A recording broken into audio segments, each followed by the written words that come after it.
जो फिलहाल हमसे बात की, उन्होंने सीधा सीधा कहा है कि नेशनल कॉन्फ्रेंस की तीनों उम्मीदवारों को कांग्रेस का जो है पूरा समर्थन मिलेगा, पूरा सपोर्ट मिलेगा। अब कुछ अंदरूनी बातें हैं जो शायद यहाँ पे उनका जिक्र करना इस वक्त पे मुनासिब नहीं होगा, लेकिन एक दो दिनों के अंदर अंदर दिल्ली जाके आपको पूरी तरह से इस चीज़ को क्लियर कर दिया जाएगा कि नेशनल कॉन्फ्रेंस और कांग्रेस जो है वो मिलके इन 5 सीटों पे पांचों उम्मीदवारों की कामयाबी के लिए जो है पूरी मेहनत करेगी। आज आपने देखा होगा हमारे सदर जनाब फारूक अब्दुल्ला साहब इस प्रोग्राम में मौजूद नहीं थे। वो इसलिए कि जम्मू प्रोविंस में कांग्रेस के दोनों उम्मीदवारों के लिए वो हैं कैंपेन कर रहे हैं। कल पटोट में थे, आज कटरा में हैं और मेरे भी इसके बाद प्रोग्राम शुरू हो जाएंगे और हमारी भरपूर कोशिश होगी कि दोनों जम्मू और उधमपुर सीटों में कांग्रेस के उम्मीदवारों को हम कामयाब करेंगे। और बिल्कुल इसी तरह कांग्रेस ने भी हमें अश्योर किया है कि जहाँ जहाँ कश्मीर की वादी में जितना भी उनका असर रसूख है उसको नेशनल कॉन्फ्रेंस के उम्मीदवारों की कामयाबी के लिए इस्तेमाल किया जाएगा। सर, कल नेशनल पॉलिटिक्स में डेवलपमेंट ये हो गई कि संजय सिंह को बेल मिल गई, तो आप इसको कैसे देखते हैं? ना, बेल अदालत से मिली, इस पर चर्चा करने की क्या ज़रूरत है? बेल वो तो अदालत ने बार बार कहा है कि bail not jail, bail is the first option, और बेल तो मिलना भी चाहिए। लेकिन बड़ी बात यह है कि अदालत ने जो ऑब्जर्वेशंस उस वक्त दी कि संजय सिंह को बंद रखने के लिए जो सबूत की ज़रूरत है वो सबूत पेश की नहीं गई। और ये वही केस है जिसमें अरविंद केजरीवाल को भी पकड़ा हुआ है, जिसमें मनीष सिसोदिया को भी पकड़ा हुआ है। तो अगर यही हाल रहा तो हम उम्मीद करते हैं कि जल्द से जल्द न सिर्फ अरविंद केजरीवाल जी को भी बल्कि मनीष सिसोदिया को भी इसमें बेल मिल जाए। उमर साहब, जिस तरह से साउथ कश्मीर की सीट पे आप सामने कैंडिडेट्स आ रहे हैं, आज़ाद साहब हैं, मियां अल्ताफ साहब हैं, और ऐसा लगता है कि शायद महबूबा मुफ्ती भी शायद खुद कंटेस्ट करेंगी वहाँ पे, कैसा मुकाबला आप उस साउथ कश्मीर वाली सीट पे अभी देखते हैं? कोई मुकाबला आसान नहीं होता। लेकिन आप मुझे बताइए ना, कभी कभार तो आपकी कमेंट्री मतलब मीडिया की कमेंट्री में होता है कि अगर स्ट्रेट कॉन्टेस्ट होगा तो नेशनल कॉन्फ्रेंस को नुकसान होगा। यहाँ पे उम्मीदवार ज़्यादा हैं, इसमें भी आपको नेशनल कॉन्फ्रेंस का नुकसान नज़र आता है। आप तय करिए ना, हमारा नुकसान किस चीज़ में है, स्ट्रेट कॉन्टेस्ट में है या मल्टी कॉर्नर कॉन्टेस्ट में है? क्योंकि दोनों तो चल नहीं सकती। या तो इनके लड़ने से साउथ कश्मीर में हमें मुश्किल होगा, या तो फिर सजाद लोन का अकेला हमारे से मुकाबला करना है, उससे हमें परेशानी होगी। दोनों चीज़ें साथ साथ तो चल नहीं सकती।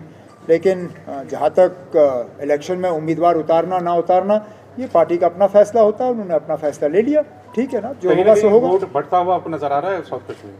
वोट बढ़ता हुआ नहीं, सवाल तो आपको ये करना चाहिए कि क्या उनका वोट हमें वैसे मिल भी जाता या नहीं, क्या उनका वोट हमें ट्रांसफ़र होता या नहीं। आप डीडीसी के नतीजे निकालिए और देखिए कितने वोट ट्रांसफ़र हुए। क्या उस वक्त वोट पीडीपी से नेशनल कॉन्फ्रेंस को ट्रांसफ़र हुए या नेशनल कॉन्फ्रेंस से पीडीपी को, या उस वक्त पीसीबी थी, क्या वोट ट्रांसफ़र हुए या नहीं?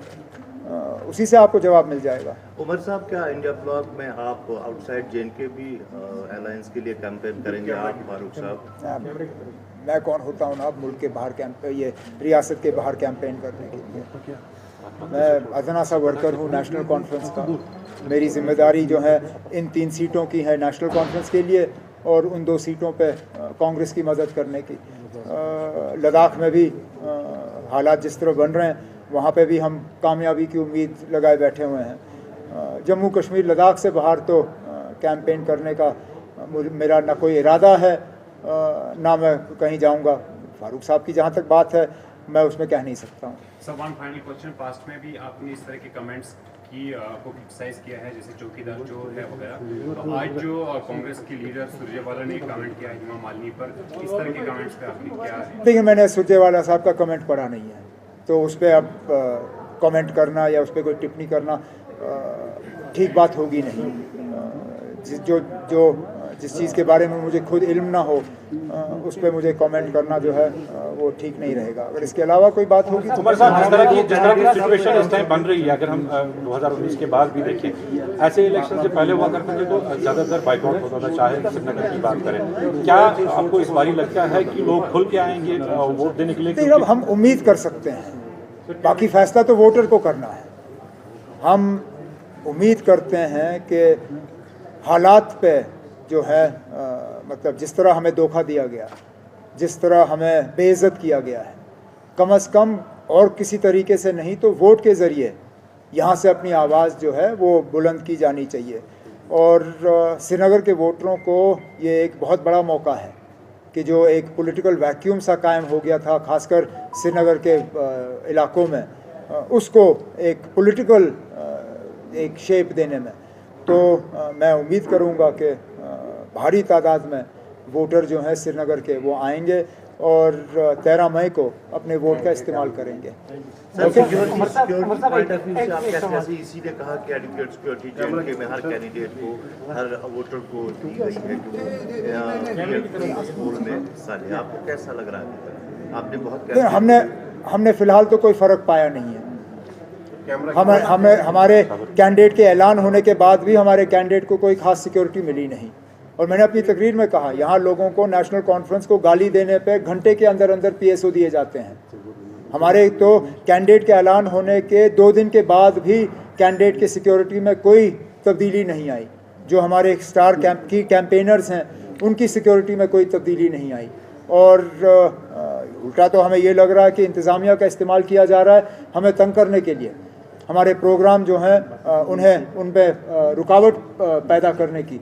और कोई बात नहीं, जहाँ एक तरफ से हम सियासी पार्टियों के खिलाफ लड़ रहे हैं, वहाँ दूसरी तरफ से हम इंतज़ामिया के खिलाफ भी लड़ेंगे। ये कोई नई बात नहीं है हमारे लिए।